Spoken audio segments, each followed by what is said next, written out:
diff brace on the B58.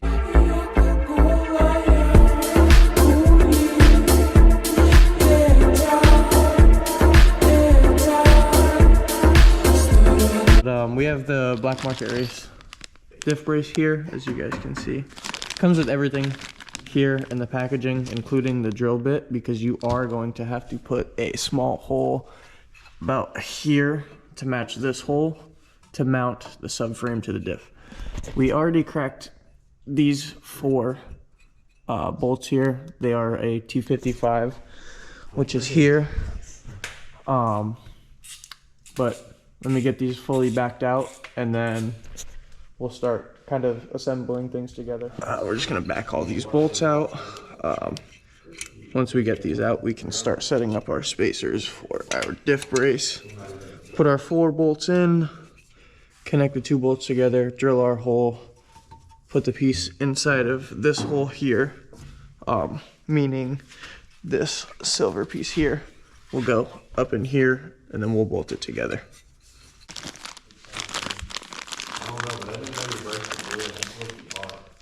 He just saw it on Marketplace when he was doing something in like Orlando. He was like, yo, I'm gonna go pick this up for you. I was like, sure.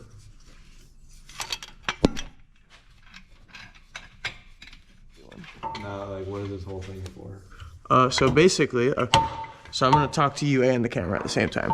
So basically what this does is it mounts my diff to my subframe, alleviating rear end slop, because in these cars, the rear diff design was designed for comfort and it wasn't really designed for performance. So the rear diff has movement when the rear suspension has movement, but that equates to wheel hop and a lot of like rear end slop under high acceleration. So basically this attaches the rear subframe and the diff, so the diff no longer has movement like your normal car would, and makes for a smoother launch and overall smoother rear end.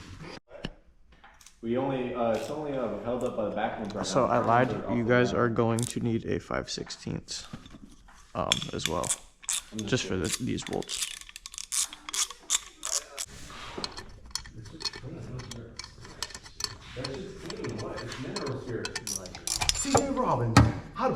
Yo, this thing's actually kind of heavy. Yo, time to actually start to mount this. So we're gonna hold this up to here. We're gonna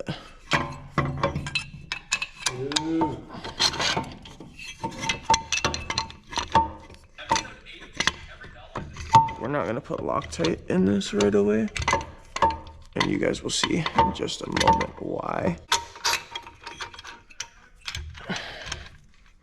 Okay, we're gonna drop that here. You got a marker, Brian?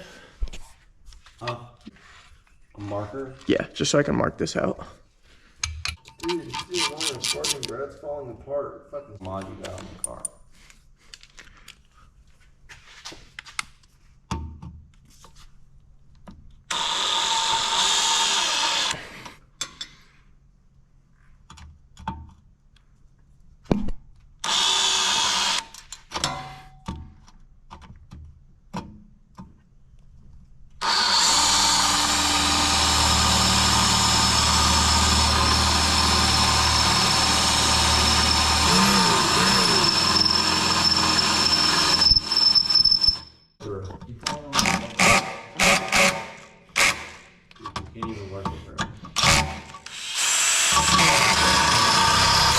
Dude, what I fucking say?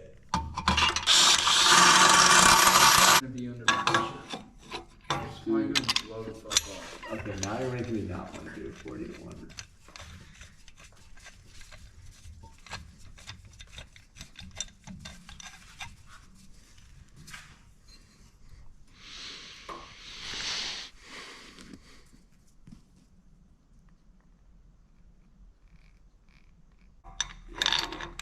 Because the Loki was a fuck.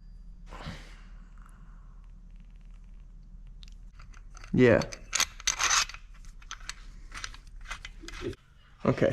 All right, we have our torque wrench set to 40 pounds here.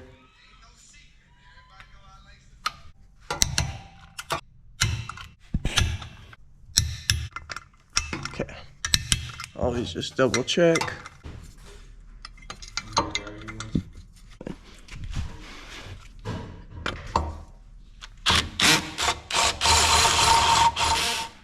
Alright guys, as you guys can see, we have officially installed the black market race diff. It is attached to the subframe now and all torqued down to spec. It looks really guys, good. It is currently 11:30 at night. He got here at like 8 o'clock. It took him like 3 hours. I didn't get here till like 10.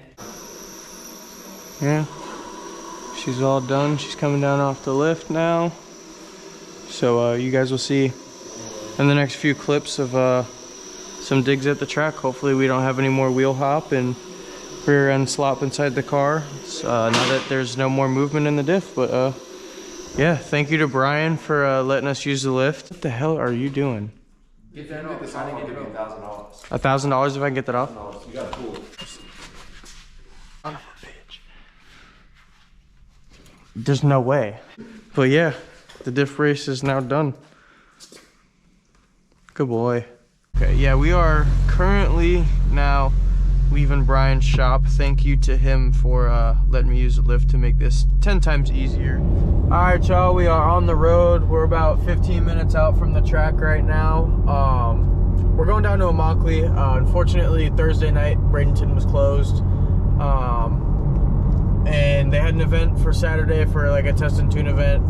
It didn't end up happening because they had closed it for construction, but we found this event at Imoklee. They are doing test and tune. They are doing like a daily driver class, but I haven't done any digs with the car really much. I want to get more comfortable with it before I keep going and trying to throw money at everything. But otherwise, yeah, we're just gonna go for test and tune tonight. So we'll get some data on the car. I want to play around with the launch control just a little bit, maybe some XHP settings, we'll see. But otherwise, yeah, that's really it. We'll see you guys there.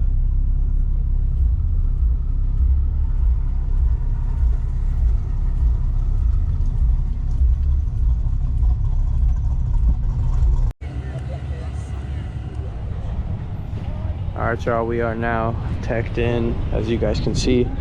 We're ready to go. I got to drop tire pressure. We got number 56. So we'll see how it goes.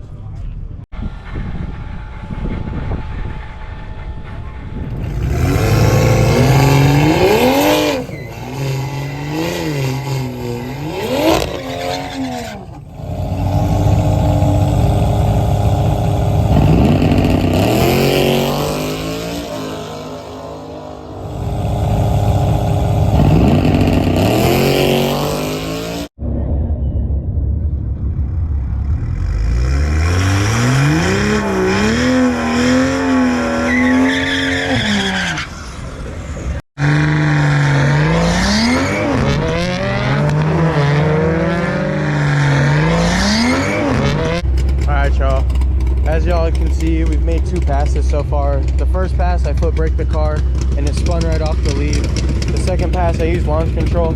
It left good, and then it absolutely ate the rear tires off of it. So, the first pass I was at, I believe, like 22 PSI. I dropped it down to 20. Obviously, it spun the last pass too on launch control. So, I'm down to 18. I'm not going any further than that. But we're down to 18 PSI. We'll see what it does. We're gonna try to get a better burnout, and we're gonna foot brake it this time. And if we gotta pedal it a little bit, we'll do what we gotta do. But otherwise, we'll see what happens, I guess. But yeah, it's running good other than that. But I just can't get the car to leave right now. This track is also very bad. It's not really known for being the best. The lanes are bumpy as hell too. I can't wait to get out to Bradenton, but regardless, it's good for how it sits right now. We just got to get the thing hooked. These 555 R2s are not cutting it. I'm not really liking these tires, to be completely honest with you guys. Other than for roll racing, dig racing, don't even bother. Get an ET Street on, please. But yeah, we'll see what happens.